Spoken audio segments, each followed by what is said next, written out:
여러분 안녕하십니까, 진성호입니다. YTN의 라디오 진행자 현직 앵커가 방금 전 개인 입장문을 통해서 지금 YTN이 얼마나 좌편향되었는지를 폭로했습니다. 자, 이재윤 앵커가 방금 전 최근 YTN에서 벌어지고 있는 일들을 폭로했습니다.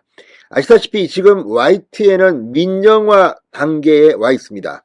지난 대통령 선거 과정에서 MBC 다음으로 가장 편파적인 방송을 했다는 비판을 받아온 YTN.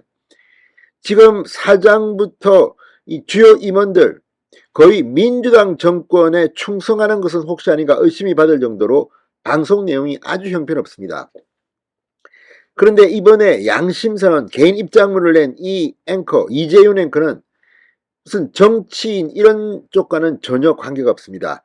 KBS, SBS를 거쳐서 YTN에 들어왔고 YTN에서 문화부장 뉴욕 특파원을 지낸 정통 앵커입니다.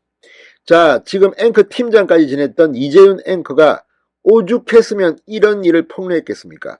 지금 YTN은 패널도 좌파, 내용도 좌파를 위한 이슈. 아무튼 그동안 우리가 YTN의 편파성을 비판한 적이 많습니다. 그런데 현직 앵커, 지금 라디오 앵커가 이렇게 폭로를 양심선언을 하면서 지금 YTN은 발칵 뒤폈습니다. 지금 YTN 라디오 측은 이에 대한 기자들의 질문을 받고 입장문도 제대로 준비 못하고 있는 것으로 보입니다. 자, 어차피 YTN 뉴스 전문 채널로서 가치가 이미 소멸되고 있다는 비판이 나옵니다. 이게 뉴스 전문 채널인지 민주당 방송인지. 자, 지금 이재명 이 대표 과거 민주당 대통령 후보 때 YTN이 얼마나 이재명을 위해서 충성을 했는지 그 의혹이 그동안 낱낱이 공개되어 왔습니다. 그런데 아직도 정체를 못 찾는 것 같습니다. 문재인 전 대통령에 대한 이슈도 마찬가지입니다. 이따위로 할 거면 이거 방송 왜 하느냐.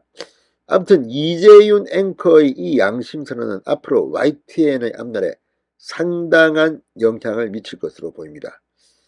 드디어 터질 것이 터진 것 같습니다. 진성호의 융단 폭격 시작합니다. YTN을 융단 폭격합니다. 자, YTN 라디오 뉴스 정면 성부 이재윤 앵커가 방금 전 개인 성명서를 냈습니다. 지난달 22일 보수 편향을 이유로 YTN A 상무에게 음주 폭언을 당했다고 주장하고 나섰습니다. 이재윤 진행자는 성명서에서 자신이 진행하던 라디오에 대해 출연 패널은 좌파 인사들로 가득했고 방송 내용은 좌파에서 들고 나오는 이슈로 넘쳤다.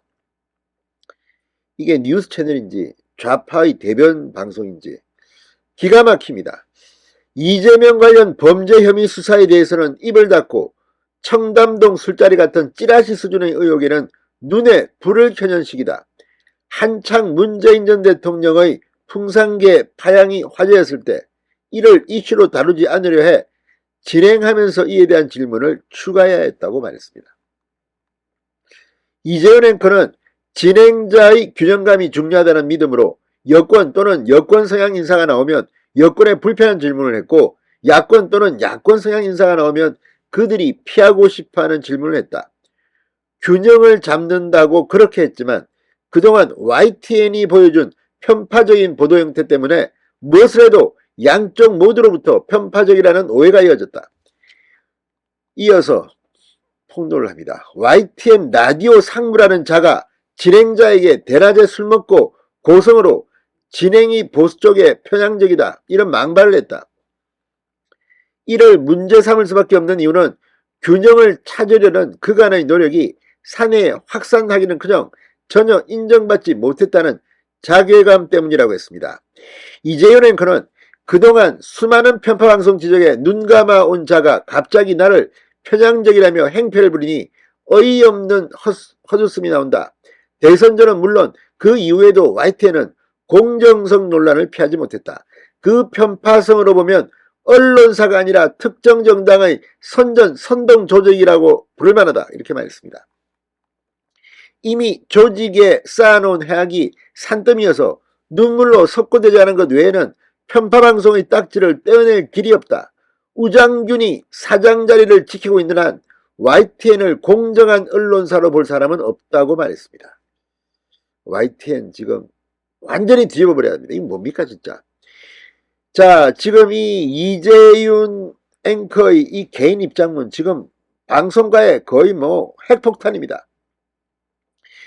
자, 지금 이 이재윤 앵커의 폭로, 이 A상무라는 자가 누군지는 모르겠습니다. 그러나 이런 자가 지금 YTN의 방송 논조를 좌지우지한다는 것은 YTN은 지금 문을 닫아야 한다.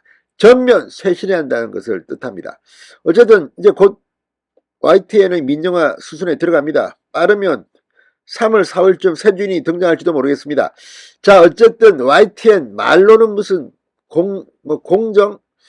자, YTN 저도 기억합니다. 제가 조선일보 미디어 담당 기자를 할 때 YTN이 탄생했습니다. 그때 케이블 TV를 도입하면서 YTN과 MBN이 보도 채널로 승인을 받았습니다. 그때 YTN은 연합뉴스, 이 통신이라고 불렸던 연합뉴스가 만들었습니다. 24시간 채널. 그래서 채널도 24번으로 하고. 자, 그때 이 방송을 만든 분과 저는 굉장히 친합니다. 자, 그분의 말이 지금도 기억에 생생한데 지금 YTN이 어쩌다가 이런 좌파 방송으로 전락했는지 참담합니다. 진성호의 융단 폭격이었습니다. 여러분 감사합니다.